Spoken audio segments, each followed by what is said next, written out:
Hello students, स्वागत है आप सभी का भगवान Mahavir English academy online study classes में, जिसे मैं पंकज कुमार स्वामी आप सभी बच्चों को इंग्लिश सब्जेक्ट पढ़ा रहा हूँ क्लास 3 to 10 तक। देखो बेटा, कल मैंने आपसे वर्ब की बात करी थी और मैंने आपको शॉर्ट में जानकारी दी थी ट्रांजिटिव वर्ब की, इंट्रांजिटिव वर्ब की और लिंकिंग वर्ब्स की। अब अपन 1 by 1 वर्ब्स को देखेंगे। तो बढ़ते हैं वीडियो की तरफ। सबसे पहले अपन बात करेंगे ट्रांजिटिव वर्ब। बेटा, ट्रांजिटिव वर्ब को अगर मैं हिंदी में कहूं तो बोलते हैं सकर्मक क्रिया। सकर्मक क्रिया का मतलब है ऐसी क्रिया जिसको अगर अपना अर्थ देना है, अगर अपना सेंस देना है, अगर अपना मीन बताना है तो आपको ऑब्जेक्ट की नीड होगी। विदाउट ऑब्जेक्ट उसका जो सेंस है वो कंप्लीट नहीं होगा। तो some verbs need an object. Object का मतलब होता है बेटा कर्म, नीड का मतलब होता है जरूरत, यानी कि कुछ वर्ब है जिनको जरूरत होती है कर्म की to complete its sense. Sense का मतलब होता है अर्थ बताने में, मीन बताने में। तो जब अपना अर्थ बताने में कुछ वर्ब को क्या चाहिए, ऑब्जेक्ट की जरूरत होती है, तो उनको हम कहते हैं ट्रांजिटिव वर्ब्स। देखो, जैसे अगर मैं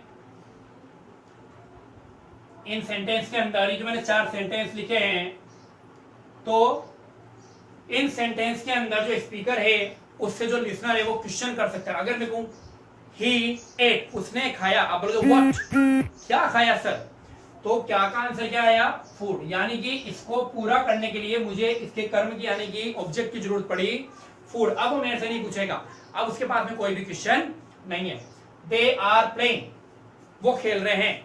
पूछ सकता है क्या खेल रहे हैं, लेकिन अगर मैं कहूं दे आर प्लेइंग फुटबॉल, तो ये जो फुटबॉल है बेटा ये ऑब्जेक्ट है। क्या है ये, ऑब्जेक्ट है। तो वो फुटबॉल खेल रहे हैं, कोई नहीं पूछेगा आगे आपसे, मतलब आपने सेंस कंप्लीट कर दिया। आई रीड, मैं पढ़ता हूं। क्या पढ़ते हो, नॉवेल। वापस से नॉवेल लिखने के बाद में आपसे कोई नहीं पूछेगा कि भाई क्या पढ़ते हो। एंड शी वॉशेज क्लॉथ्स, यानी कि ये भी ऑब्जेक्ट है हमारा। तो आपने देखा कि ये verb, read verb and washes verb, अगर मैं इसके पीछे का ऑब्जेक्ट हटा देता हूं तो ये इनकम्प्लीट सा लगता है, इनका जो अर्थ है वो समझ में नहीं आता है। तो ये वर्ब जो है ना बेटा, ईट हो गई, प्लेइंग हो गया, रीड हो गया, वॉश हो गया, ये सारी की सारी ही क्या कहलाएगी, आपके ट्रांजिटिव वर्ब कहलाएगी, जिनको अपना अर्थ देने के लिए किसकी जरूरत होती है, ऑब्जेक्ट की जरूरत होती है। और याद रखेंगे बेटा, ऑब्जेक्ट वर्ब के तुरंत बाद में आएगा। देख लो, ये वर्ब है, ये वर्ब के बाद में ऑब्जेक्ट, ये वर्ब है, वर्ब के बाद में ऑब्जेक्ट, वर्ब है, वर्ब के बाद में ऑब्जेक्ट, और ये वर्ब है, वर्ब के बाद में ऑब्जेक्ट। क्लियर हुआ, कोई दिक्कत, वेरी गुड। तो अगर मैं आपसे पूछूं कि बेटा बताओ ड्रिंक जो है वो क्या है, ट्रांजिटिव है, इंट्रांजिटिव है? अभी देख लेते हैं सर। वी ड्रिंक, सर हम पीते हैं, लेकिन मैं पूछ सकता हूं ना क्या पीते हो, आप बोलोगे सर वाटर। तो देखो यहां पर ये ऑब्जेक्ट आ गया ना वर्ब के बाद में, इसका मतलब ये क्या हो गई, ट्रांजिटिव वर्ब हो गई। क्या हो गई, ये टीवी नहीं है, ये ट्रांजिटिव वर्ब है। टी यानी ट्रांजिटिव और वी मींस वर्ब। तो ये ड्रिंक क्या है, ट्रांजिटिव वर्ब। तो आगे बात समझ में। सेम बेटा आपको यही आपके पेपर के अंदर भी करना पड़ेगा कि आप खुद क्वेश्चन पूछोगे। अगर एक सेंटेंस लिखते हो तो आप खुद पूछोगे क्या इसके बाद में ऑब्जेक्ट की नीड है, अगर है तो ट्रांजिटिव है, अगर नहीं है तो ट्रांजिटिव नहीं है। क्लियर हुआ सभी के? चलिए सेकंड देखते हैं, इंट्रांजिटिव वर्ब्स। क्या होते हैं इंट्रांजिटिव वर्ब्स?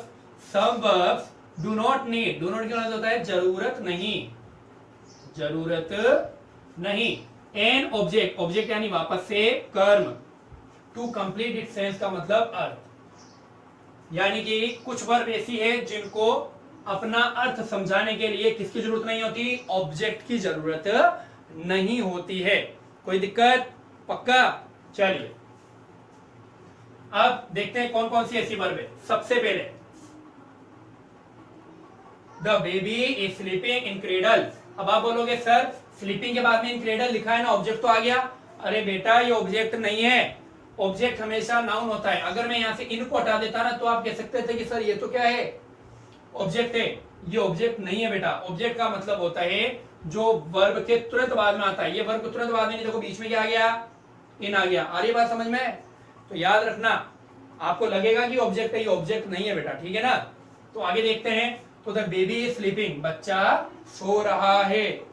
अब आप पूछो क्या।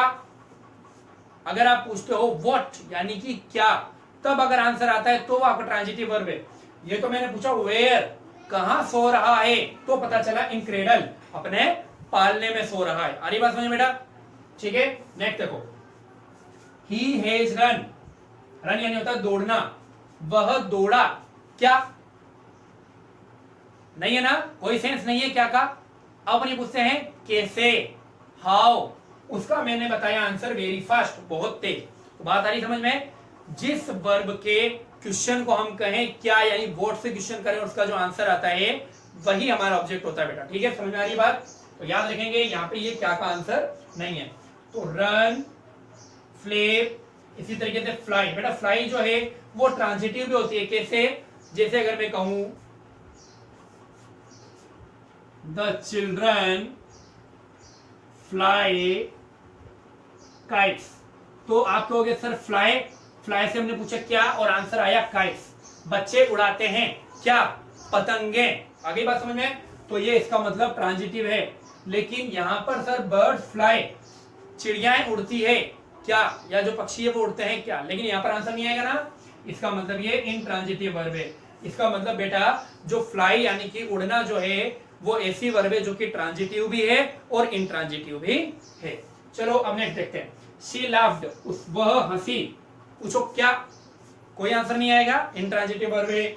आई वॉक स्लोली, मैं चलता हूं क्या, कोई आंसर नहीं आएगा। कैसे चलते हो उसका आंसर आएगा स्लोली, ठीक है। नेक्स्ट देखो, चिल्ड्रन आर क्राइंग, बच्चे रो रहे हैं, चीख रहे हैं क्या, कोई आंसर नहीं आएगा। तो बात आ रही है समझ में। इंट्रांजिटिव वर्ब वो सारी वर्ब है जो कि कंप्लीट करने के लिए अपने सेंस को, उनको किसकी नीड नहीं होती है, ऑब्जेक्ट की। यानी कि अगर मैं सेंटेंस को यहाँ पे खत्म कर देता हूं तो मुझसे सामने वाला कोई भी आंसर जो है और कोई क्वेश्चन नहीं कर सकता है। आगे बात समझ में। लेकिन अगर इनको मैं इतना ही रख के किसी के सामने बोलूंगा तो उनके क्या है, वर्ड से क्वेश्चन जनरेट हो सकता है, ठीक है। तो ट्रांजिटिव और इंट्रांजिटिव वर्ब जो है वो समझ में आई, सभी को समझ में आई क्या मैंने समझाया। नहीं समझ में आया तो बेटा एक दो बार रिवाइज करके वीडियो को देखना, अच्छे से समझना ट्रांजिटिव और इंट्रांजिटिव, ठीक है ना। बहुत काम की है, आगे आपके काम आएगी। कंप्लीट जो आप स्टडी करेंगे सभी में आपके ये सेम जो है वो काम आएगी, ठीक है। तो कल मिलेंगे इससे आगे के टॉपिक में। तब तक के लिए take care and bye bye. और जिन्होंने मेरा चैनल अब तक सब्सक्राइब नहीं किया है वो सब्सक्राइब कर दे ताकि रोज आने वाली नोटिफिकेशन उनको बिल्कुल टाइम पर मिल जाए। Thank you very much.